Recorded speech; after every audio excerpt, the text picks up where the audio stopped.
Media racism against Palestinians. Now, to anyone paying attention to Western media coverage since this current horror began, describing it as racist should not be a controversial statement. And that's before we even discuss how Palestinians have been discussed in the media over many decades of ethnic cleansing, occupation, apartheid, theft of land, illegal colonization of their land, mass killings by the Israeli state, mass incarceration, torture, and so on. Now, I realise there has been a deliberate attempt to stop us using the word racist over many years, to claim that the word has become devalued and thrown around like confetti.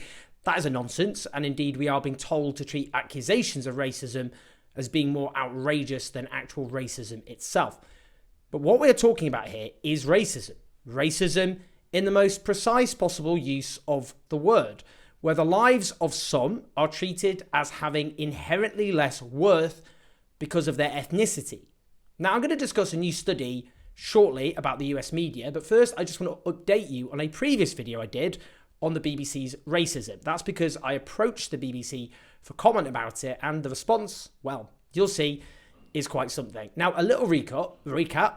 In the study that I quoted, it tracks BBC coverage in the first 2 months or so after the horrors of 7th of October. It found that despite there being far, far more Palestinian deaths in that period, and obviously there's been far more since, that wasn't reflected in the BBC's coverage or anything like it.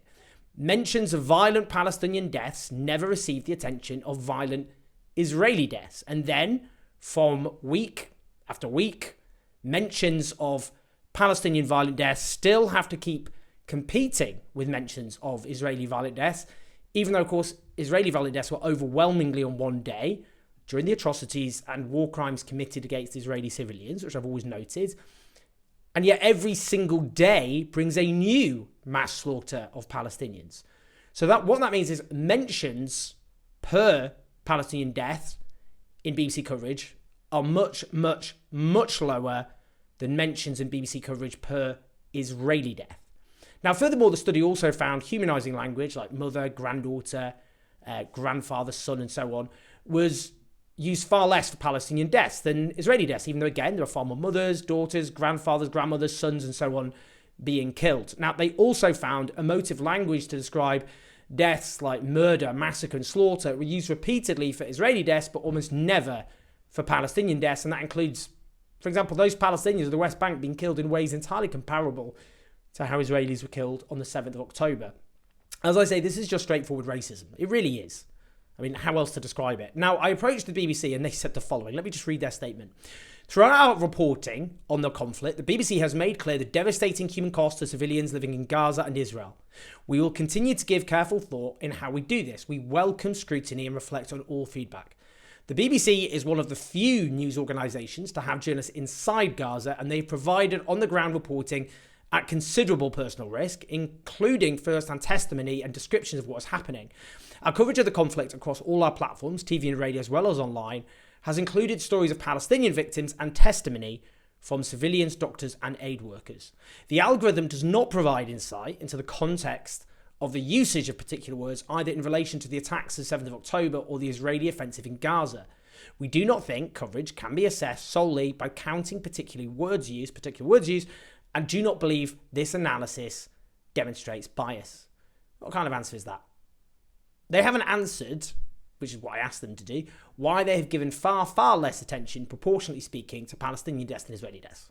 Key fundamental point, which they don't even bother to engage with, and refuse to engage with. No one has said they've not given any space to stories of Palestinian victims as well as testimony from civilians, doctors and aid workers. I mean, that would be completely unhinged if they hadn't. What the study has shown here is they've given much less space proportionately, as I keep saying, to Palestinian deaths. And does stories of Palestinian victims include Palestinians who've lost loved ones in Gaza being treated with contempt, subjected to far more aggressive questioning from journalists than official Israeli representatives, hectored to denounce Hamas even though they've got nothing to do with Hamas? One infamous example, what happened on Newsnight. I'm sure if you've watched it, you know exactly what I'm talking about. Worth asking that question because that's just another example of racism. It's not just this. This is just one facet of racism in the coverage. Also, the fact they hide behind Palestinian journalists risking their lives in Gaza to deflect scrutiny of the BBC's racism is, in my view, actually pretty tawdry behaviour, to say the least. They then say the algorithm doesn't provide insight into the context of the use of certain words. What does that, I don't know, what does that mean? What are they talking about here? All they mean here is, say, when entire Palestinian bloodlines are wiped off the face of the earth, when they're all civilians. So, for example, the entire families of a journalist or of a doctor or an aid worker, or when hospitals come under Israeli attack and medics and patients are killed en masse, leading to the World Health Organization to describe Al-Shifa Al-Shifa Hospital as a death zone. They don't think massacre or massacred or slaughtered are appropriate words, but they do think those are appropriate words to describe horrors on October 7th. Why? Why is that then? What's the thinking? Now, they say they don't think coverage can be assessed solely by counting particular words. No one said that, obviously. I'm just answering things which aren't claimed. That, no one said it was a sole assessment. It's just a pretty big indicator. I mean, surely the BBC isn't saying the nature of coverage can't be assessed at all by looking at certain words. Surely they think the nature of coverage can be assessed, at least in part, by the use of certain words. I mean, obviously. If they don't, why wouldn't they? It doesn't make any sense. Clearly, you have to look at how words are used to understand the nature of coverage. I don't really think this needs really unpacking in this depth because it's just so obvious. Finally, they say that they do not believe this analysis demonstrates bias.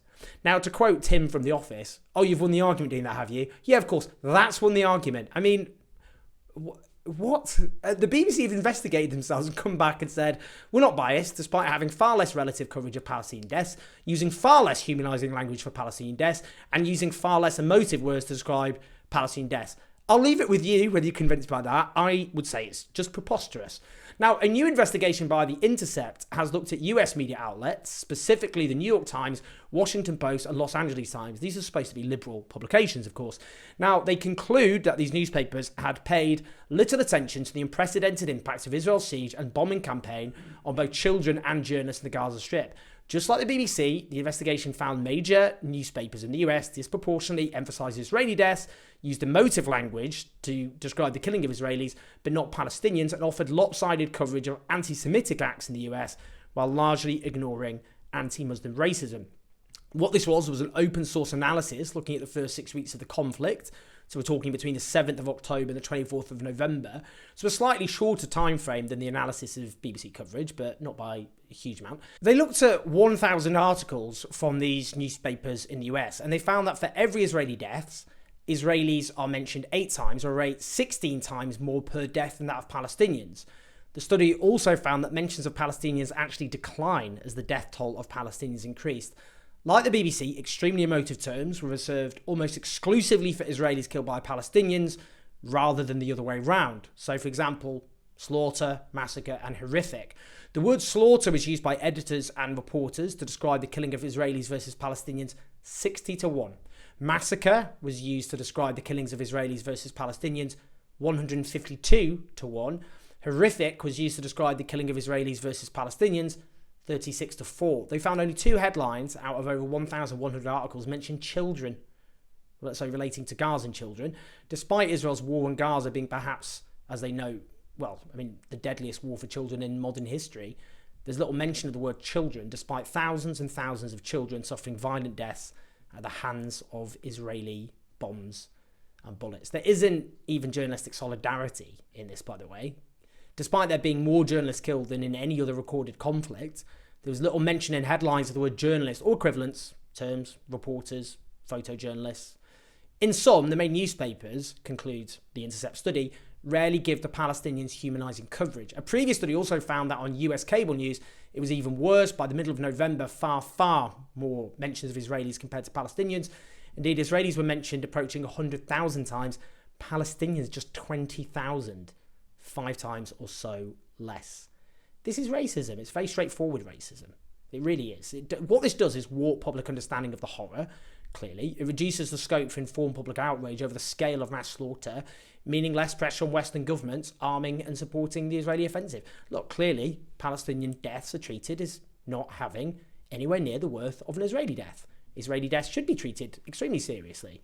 We should grant, obviously, every Israeli civilian the humanity that they've had, they've suffered terrible violence, and their humanity is something that we should always centre when we report on their deaths, as we should with Palestinians. But that hasn't happened. Now, this racism allows one of the great atrocities of our age to continue. Let's just end this with a report from Sky News in the UK, because it really is quite something. It's about Palestinian civilians being killed in the West Bank.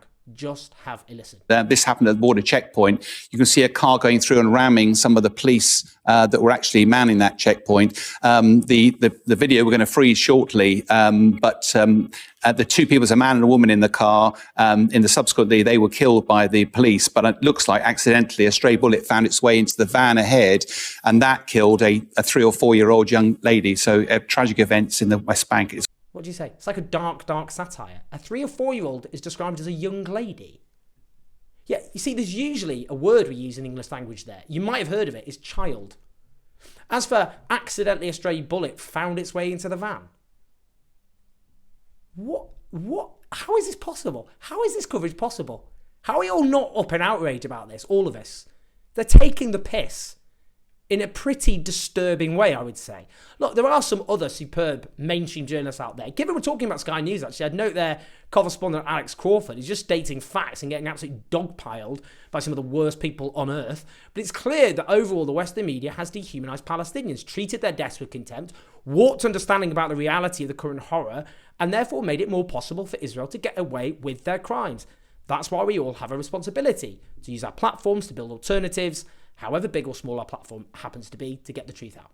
Please like and subscribe. Do keep the show on the road on patreon.com/ShowJones84. Share the video. I will speak to you soon.